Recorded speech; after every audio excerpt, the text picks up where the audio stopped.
스타리아 엔진 코팅 시공 모습 보겠습니다. 앞쪽 플라스틱 부분 코팅하게 되면 먼지 부착률이 적어서 엔진음이 깔끔하죠. 배터리 플러스 단자, 마이너스 단자, 전기장치 모두 코팅이 되었습니다. 엔진 본체를 보겠습니다. 엔진 본체를 보면 커넥터라든가 센서 이런 것들 많이 있습니다. 엔진룸 코팅의 가장 장점은 엔진룸 안에 습기나 먼지로 인한 정기적인 트러블 이런 것들을 방지할 수 있습니다. 코팅제가 건조가 되고 나면 커넥터라든가 센서 잘 빠지고요. 무상 수리받는데 지장 없으니까 걱정 안 하셔도 됩니다.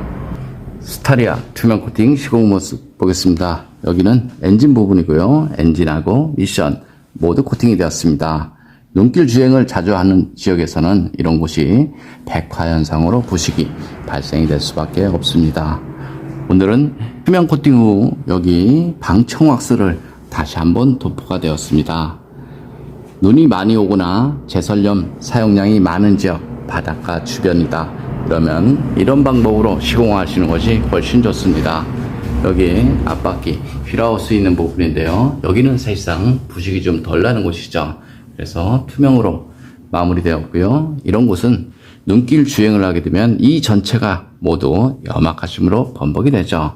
그래서 이런 홀이라든가 이쪽 부분 방청 왁스를 다시 한번 도포가 되었습니다.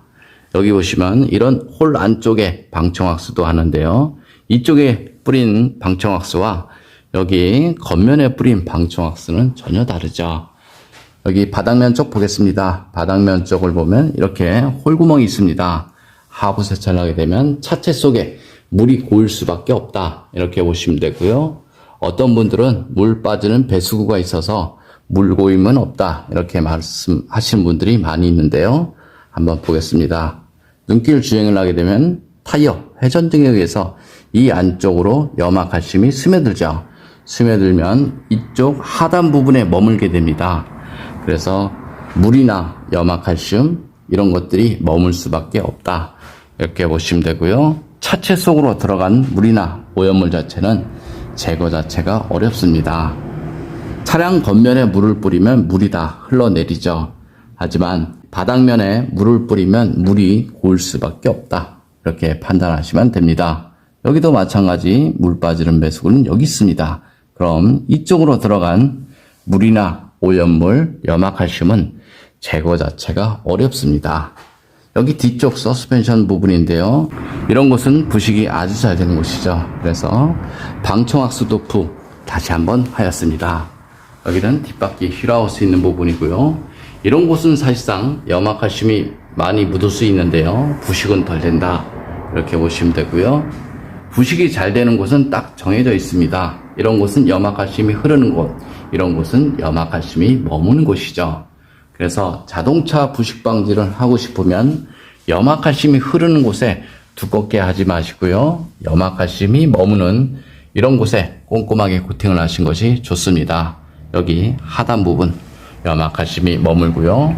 하부 세차를 하게 되면 이 안쪽으로 오염물이 들어가면서 이쪽 부분에 머물게 됩니다. 물 빠지는 배수구는 아주 작은 모습으로 하나 있습니다. 하지만 그걸로 전부 다 빠질 수는 없다. 이렇게 보시면 되고요. 처음부터 하부 세차로 차량 관리를 한다 라고 말하신 분들은 자동차의 자자도 모른다. 저는 이렇게 봅니다. 예를 들어서 여기 차체 여기에 물을 뿌리면 이렇게 매끄러워서 다 흘러내리죠. 하지만 바디면에 물을 뿌리면 이렇게 다 들어갈 수밖에 없습니다.